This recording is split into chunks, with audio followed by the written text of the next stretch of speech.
How to make steampunk jewelry. First, smash a bunch of watches and clocks to get the gears out.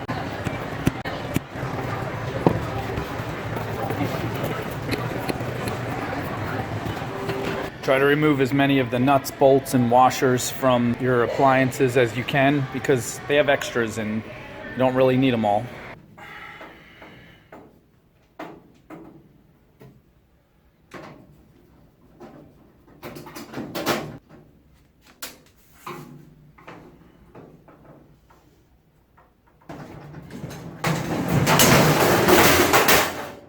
In steampunk, people use a lot of pipes, so go into your basement and see if you can cut out as many pipes. The more pipes you get, the more steampunk you are.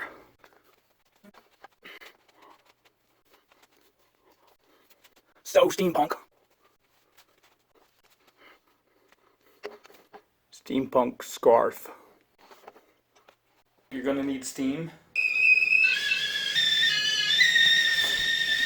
And you gotta be a punk. Hey, what you looking at my girl for? I don't care if she's not my girl. What you looking at her for? Hey, why you touching my car, man? Okay, so I don't care whose car it is. Why you touching that car? You shouldn't be touching that car, man. I'll whoop your, I'll come down there right now and whoop. Okay. No, okay, it's all right. And jump rings of various colors, shapes, and sizes. To make jump rings, you're gonna need to dig into the mountain, get some ore of different metals, and you're gonna have to learn how to smelt it and shape it and form it into long, stretched out wire, and then coil it, cut it. Might take you 20 or 30 years, but after you do that, you can continue to the rest of this video. You should probably pause it until then. Or you could just buy everything. Now that we have all our materials, let's begin. So there's a few things you want to think about. One is balance. 2 is how do you want these pieces to hang. 3 is weight. You don't want to go too heavy. It's good to kind of line it up first. You also want to be careful, even if your earring isn't too heavy, if it's really long and a little bit heavy, the swing it could have on an ear can add to the feeling of heaviness, and you don't want people to be uncomfortable or have their ear get sore. And then what size jump rings do you want? How far apart do you want them to be? They can be close, they could overlap even. You can have multiple pieces. So set yourself up, play around with your pieces, really think about how you want it to be, and then start putting them together, only to quickly discover they never quite hang the way you thought they would. But that's part of the journey. You're going to be opening and closing a lot of jump rings, so prepare yourself. Also think about when you put a jump ring on, if I were to add this jump ring to these two, it would be right like that, and they would face the same way. However, if I added 2 jump rings, that would turn one of the pieces a quarter turn that way. If I added 3 jump rings, it would turn it back, but then it would be very far apart and have a lot more dangle to it. So you got to decide how you want to do this. Sometimes some jump rings will make it too tight. It won't hang loosely. It'll kind of like get stuck or kind of even wonky, or as it's swinging around, it'll get stuck up on top of another piece. You don't want that. So these are all things to think about. I'm just going to make a few here. Really not much explanation after that. It's basically opening and closing jump rings. Remember, jump rings always open and close like this, like a door. You never open or close any loop in jewelry, jump ring or otherwise, like this, because then you will warp it and you will ruin the shape of the perfect circle or the perfect loop that it's in. So every jump ring you always have, you can use 2 pair of pliers if you need.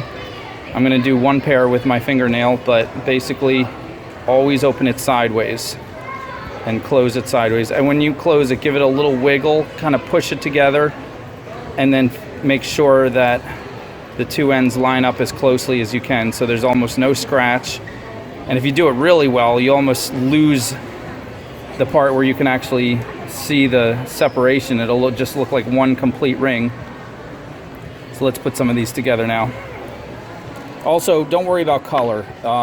You can use different colors of metal. It actually makes it look cool. If you want all the same metal color, then go for it if you have all the pieces that match, but I like to mix and match different colors. So these are going to be mostly different silvers. This is actually something I found at the hardware store.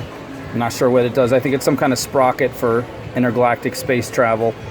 You know, I'm pretty much sure that's what it is. I'm just going to say that's what it is.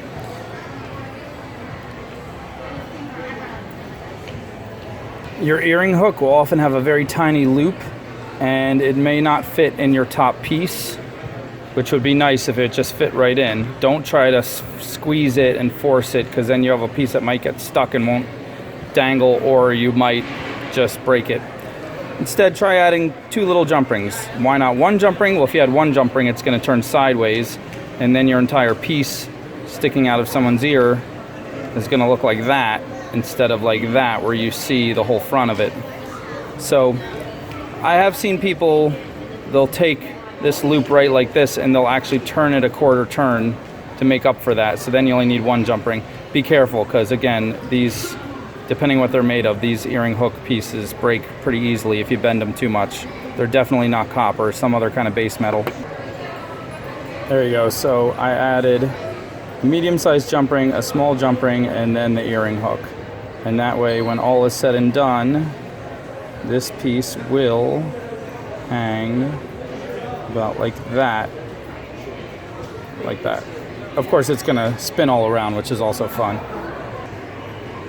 Here's our next setup, and these 3 I'm going to treat like as if they're beads. So the same way we would put 3 beads together, we're going to get some 18 gauge wire. This is silver plated copper. And let's do one end at a time. Bend a right angle, make a loop. You want to make the loop kind of big so that you make sure that it's going to go through. It's going to hold but not go all the way through. Alright, so that's good. Now we're going to bend the other one to a right angle against that. I took way too much, so I'm going to cut it off.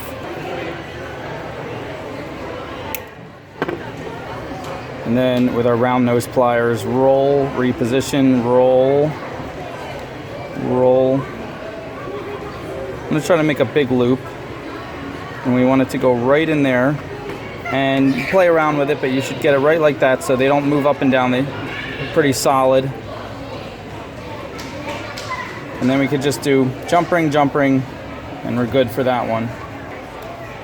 I'll do this one more time. Put them on. Make a right angle. It doesn't have to be against them right just yet. There's our right angle. Grab it. How big you want the loop to be depends on how far down on the loop making pliers you go, or the round nose. And then roll, reposition, roll. Reposition, roll. You want to keep repositioning so that you get so you're using good body mechanics, not putting too much pressure on your wrist in an awkward way. And then push these tight against that. Tight. Make this next right angle against the beads to hold them as tight as you can. Cut off just as much as you need for the loop.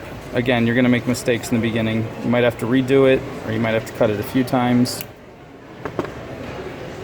And then grab it on the end, roll, roll, roll. Might have to pull it back out, reposition, roll. And you want to get it tight so they're not sliding up and down. All right.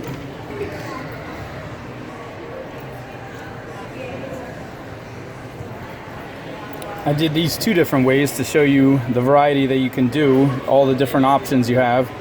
And this one, this antique brass one is overlapping. It's kind of cool. And then the antique copper one is overlapping right there. And this one, I have the overlap here, but here I left this open and I hung the antique copper up higher. So, of course, this wouldn't make a set. You'd have to decide which way you like better. Do you like it more open here? Do you like a double overlap? But you can have a lot of fun with this, is the point.